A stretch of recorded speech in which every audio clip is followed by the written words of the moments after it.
Oke, jadi kita mau ngomongin breeding.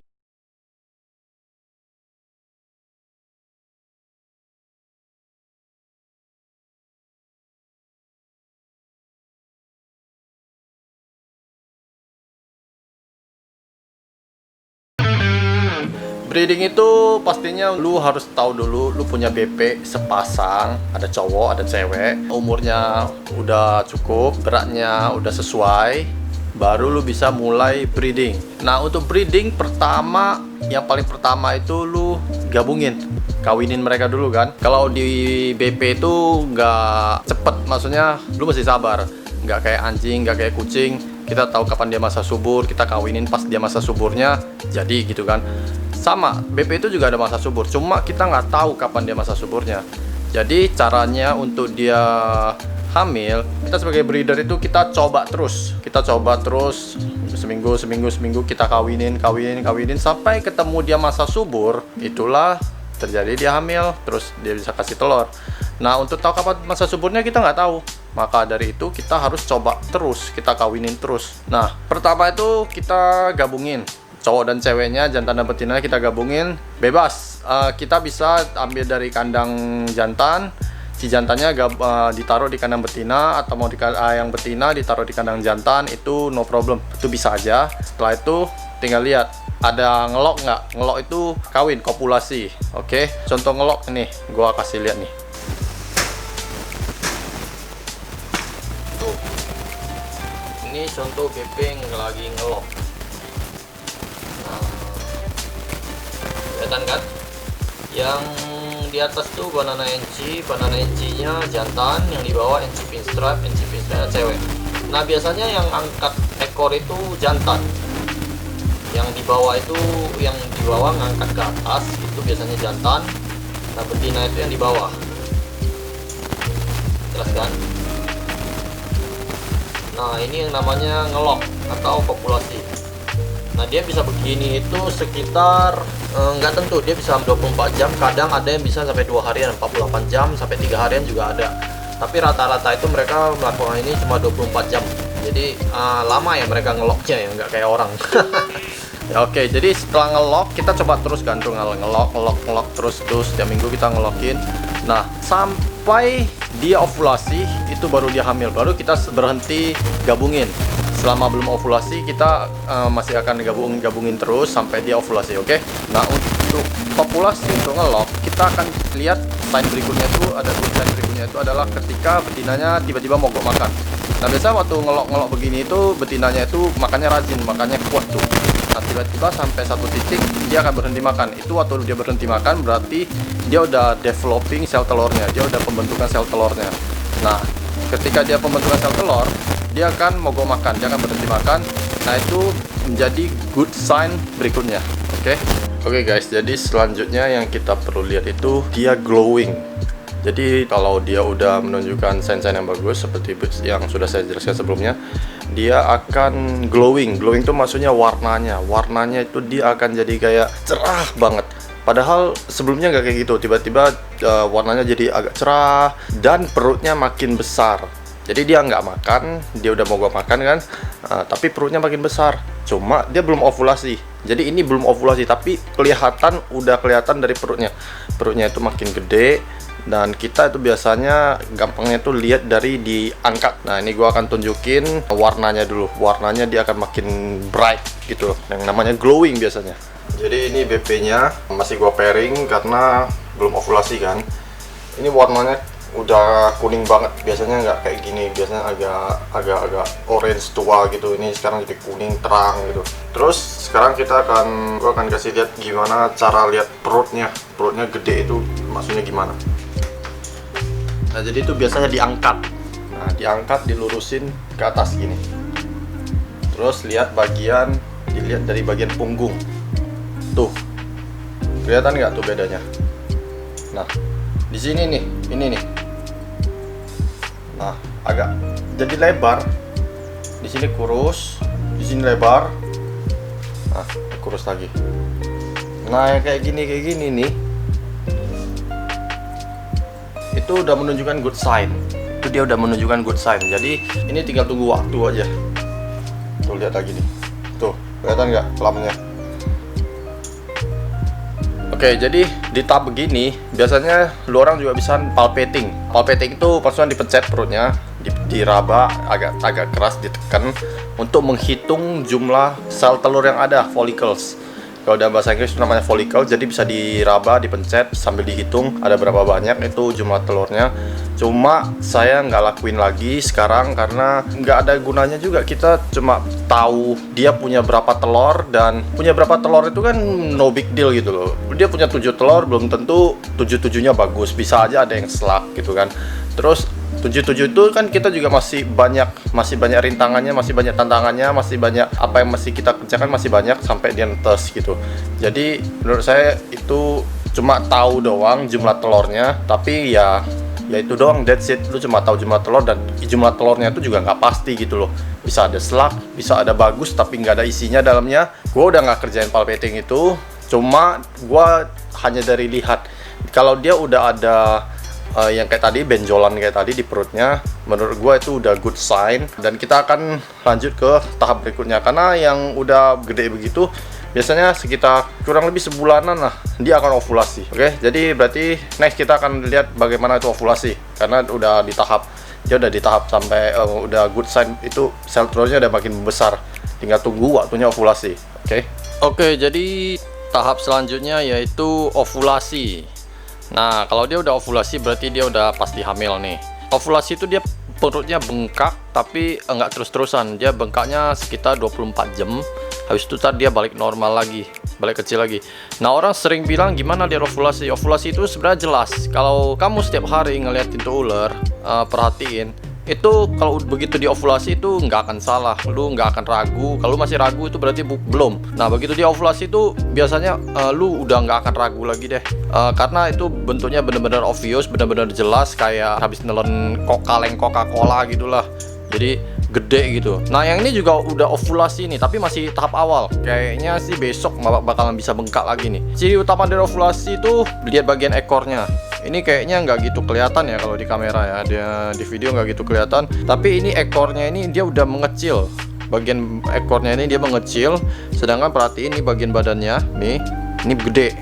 Nah, ekornya mengecil, jadi dia kayak keisep gitu, keisep ke bagian 3/4 bawah badannya ini nih. Nah, ini kan itu gendut banget sebenarnya, cuma mungkin nggak gitu kelihatan di video. Yang pasti kalau ular lu ovulasi lu akan tahu deh, karena itu bentuknya bener-bener jelas, dia bengkak gitu. Ini sepertinya besok bakal bengkak lagi, jadi besok nanti saya coba lihat, pantau lagi. Kalau memang agak gedean nanti saya bikin videonya lagi. Nah, jadi seperti yang gue bilang kemarin, perutnya akan gede lagi, ternyata bener nih. Tuh, gede banget tuh, kayak habis nelen kaleng Coca-Cola atau botol Coca-Cola lah ini, karena lumayan panjang yang ini. Jadi lo orang bisa perhatiin ya, ini ekornya kecil, di sini tuh gemuk banget, gede banget. Nah, ini ovulasi, jadi ini udah pasti ovulasi. Nah, dari ovulasi ini kita tinggal tunggu dia shedding. Nah, setelah shedding 30 hari dia akan nelor, jadi kita tunggu aja ya. Oke, jadi ini contoh lain dari ovulasi. Nah, bisa dilihat ini perutnya bengkak sekali, padahal ini bukan karena makan ya guys, ini ovulasi namanya, perutnya bengkak. Tuh, kelihatan kan? Ini juga contoh lain ovulasi ya. Bisa lihat tuh perutnya bengkak, terus ujung ekornya kecil tuh, di sini bengkak, terus tuh makin kecil sampai di ujung. Nah, ini udah masuk pre-lay set nih, masuk pre-lay set, udah bisa dilihat warnanya kayak mau shading. Ekornya udah balik nih kayak normal lagi kan, badannya udah balik kayak normal, nggak ada bagian yang bengkak ya, semuanya udah balik lagi seperti semula. Nih tinggal tunggu shading, habis itu sebulan lagi nelor ya. Oke guys, jadi kan kemarin kita udah tahu nih, betinanya udah hamil kan, udah ovulasi, terus kebetulan juga udah pre-lay set. Pre-lay set itu sekitar 2 minggu dari ovulasi. Nah, setelah pre-lay set itu biasanya dalam waktu sebulan tuh dia akan nelor. Nah, sambil nunggu dia bertelur, kita harus siapin juga media inkubasinya dong. Nah, media inkubasinya kalau saya pakai perlite. Jadi di sini gua akan kasih lihat gimana cara siapin perlite-nya. Oke. Pertama-tama kita mesti punya box telur. Ini untuk media untuk taruh perlightnya. Jadi di dalam box ini kelembapannya tinggi, kelembapannya terjaga untuk membantu perkembangan si telur. Nah, di sini kita harus punya timbangan untuk mengukur seberapa banyak kita akan menaruh air dengan dicampur sama perlightnya. Oke. Nah, jadi pertama-tama kita taruh perlightnya dulu ya. Nyalain dulu.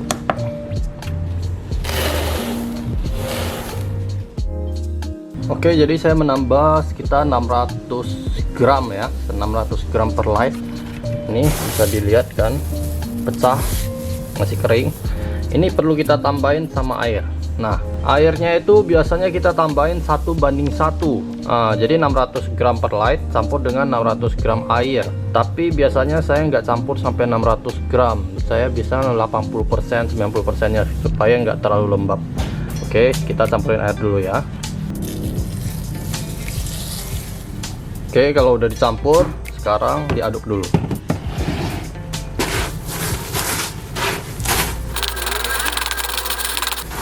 Udah mulai menggumpal kan, tapi nggak padat. Nah, ini ukuran yang paling pas. Nah, gini untuk mengukur menggumpal tapi nggak keras, jadi kita sedikit aja dia udah pecah. Maksudnya kasih tekanan sedikit aja dia udah pecah nih, tuh pecah. Nah, ini udah paling pas, paling oke nih. Kalau udah begini, udah, ini tinggal dimasukin ke inkubator sambil nunggu si betinanya nelor. Oke, jadi kita setelah nunggu sekitar sebulanan dari shading terakhir, akhirnya betina kita nelor, Pastel NC Clown. Nah, ini dia kalau lagi bertelur begini, dia ngegulung telurnya itu bener-bener rapet gitu. Nah, kalau dia lagi nelor juga hati-hati ya guys, soalnya biasanya rada-rada galak, rada-rada sensian karena insting ibu lah, mother insting. Jadi dia akan ngejagain telurnya, jangan ada yang deketin gitu. Nah, kalau udah begini, waktunya kita telurnya masukin ke inkubator ya. Kalau kalian takut dia strike, biasanya bisa ditutupin dulu pakai kertas supaya dia nggak kelihatan. Nah, baru kita angkat.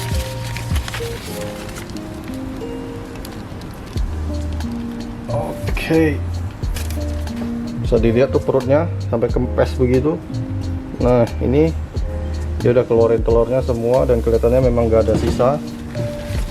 Nah, ini ya guys, telurnya ada berapa nih? 1 2 3 4 5 6 7 8 9. Mantap. Nah, telur ini kita pindahin ke box telur yang kita udah bikin kemarin. Oke, terus sekarang waktunya pindahin telurnya ke box yang udah disediain perlight. Nah, kalau di saya ya, pertama kita harus siapin pensil sama senter. Senter ini tujuannya untuk ngelihat si telur ini baik atau enggak, berisi atau enggak, fertil atau infertil. Udah nyala, kita lihat. Nah, tuh lu orang bisa lihat ya, tuh ada vein, itu ada urat nadinya, berarti ini telur yang baik. Ini ada isinya dan akan bisa menetas. Ini telur yang bagus. Oke, itu ada uratnya kelihatan. Ada uratnya kelihatan. Bagus. Bagus. Bagus. Bagus. Bagus. Bagus ya. Jadi bagus semua nih. Nah, setelah dicek bagus enggaknya, berarti ini semua bagus. Sekarang kita tinggal urut. Kalau saya sih biasa kasih nomor sekalian untuk tahu posisi telurnya.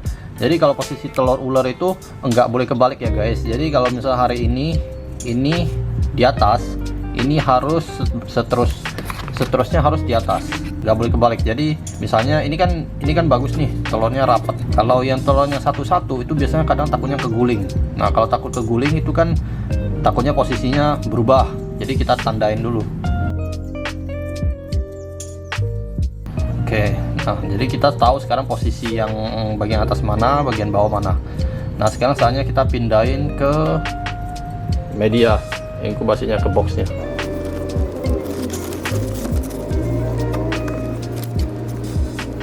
Oke, yang nomor 2 ini dia bisa copot, bisa dipisahkan sama yang lain, jadi bisa aja.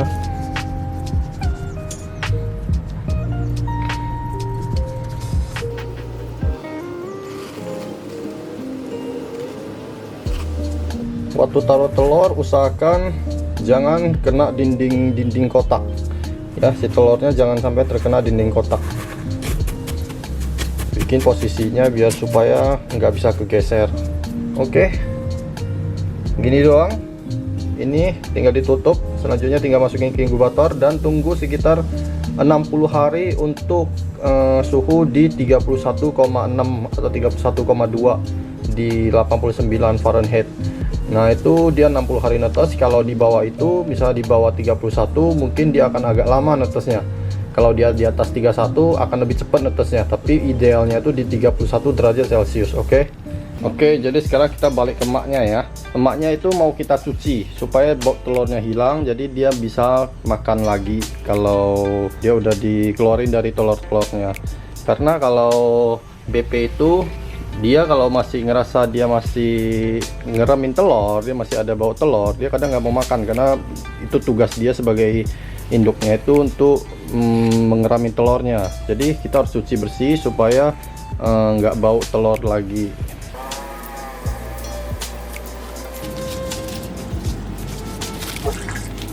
Setelah kita cuci itu kita lap supaya kering, supaya bau telurnya itu hilang. Oke, jadi next kita balikin si emaknya ke box dia lagi. Ayo.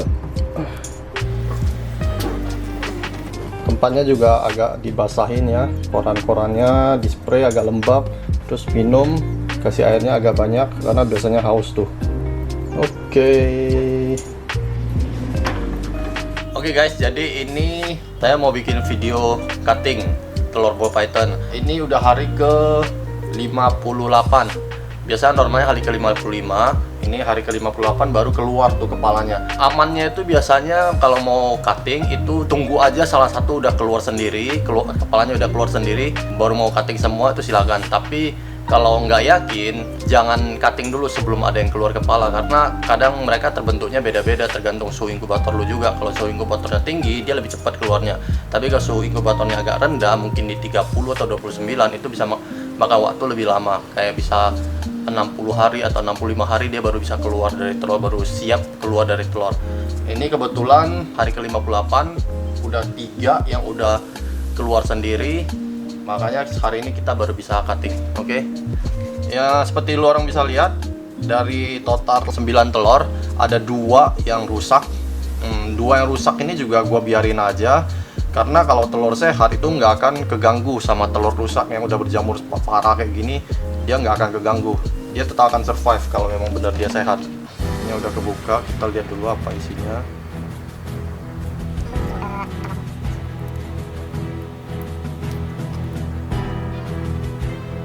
Oke, jadi ini kalau nggak NC Clown berarti ini Super NC Clown.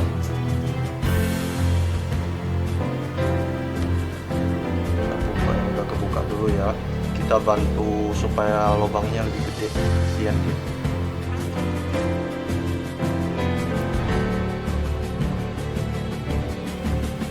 Ini Pastel NC Clown atau mungkin Super NC Pastel Clown.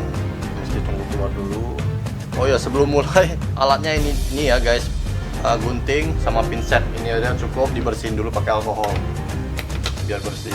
Ini telur yang nyatu kalau udah hari hanya memang udah mau netes itu udah gampang untuk disobeknya.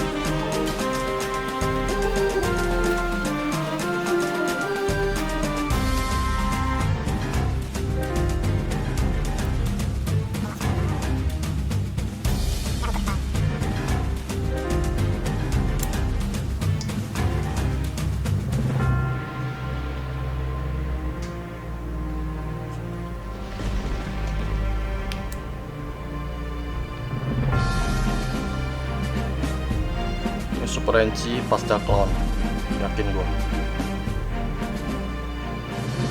Telur nomor 8. Jadi kalau gunting itu, kalau guntingnya itu diarahin ke atas ya, supaya nggak kepotong si ular sama nadinya. Oke, jadi kita dapat clown lagi nih. Ini NC clown nih. Oke, dari 9 telur yang bagus ada 7, mungkin cuma 6. Kita udah dapat 4 visual clown. Jadi ini clown kawin sama head. Kita udah dapat 4 visual clown.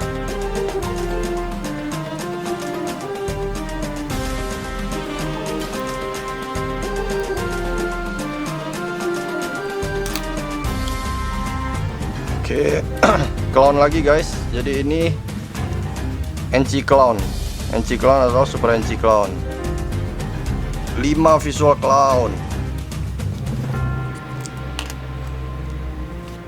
6 visual clown. Dapat clown lagi.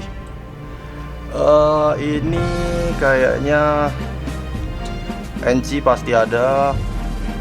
Tapi entah ada pastel nggak, soalnya warnanya agak kuning.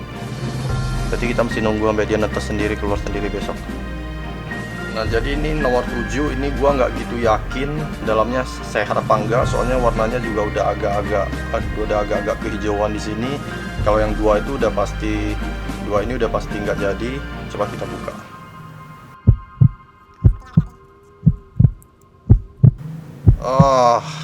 Mati guys.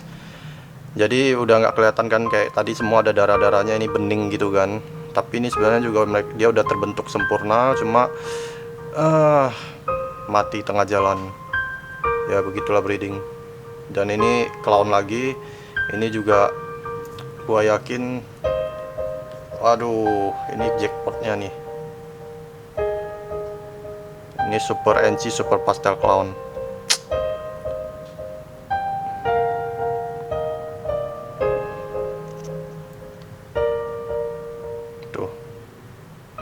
Ini kayaknya mati baru sekitar 2-3 hari yang lalu, karena dia udah terbentuk, warnanya juga udah ada,